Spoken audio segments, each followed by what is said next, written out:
నీ జీవితంలో కష్టతరముగా ఉన్న బరువును తీసివేసి నీ మెడ మీద నుండి అతని కాడి కొట్టివేయబడును. మన మీద ఉన్న ప్రతి కష్టాన్ని కూడా ఏం చేస్తాడు? కొట్టివేస్తానంటున్నాడు.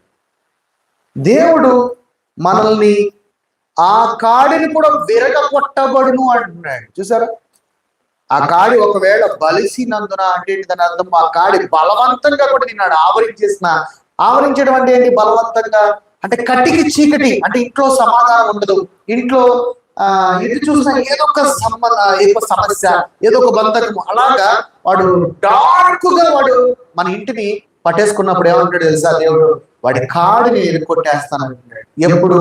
నువ్వు ఆయన భుజముని ఆనుకున్నప్పుడు, ఆయన తోడుగా ఉన్నప్పుడు, ఆయనలో ఉన్నప్పుడు, ఆయనతోనే నువ్వు జీవిస్తున్నప్పుడు, ఆయన వాక్యములో నువ్వు ఉన్నప్పుడు, ఆయన వాక్యము నీకు కావాలంటది. కాబట్టి ఏమంటాడంటే, నీ భుజము మీద ఎవడైతే బలముగా ఆవరించి కట్టికి చీకటిగా ఉంటాడు, వాడి మోకాలు నేను విరగొట్టేస్తానంటున్నాడు. వాడి కాడిని విరగొట్టి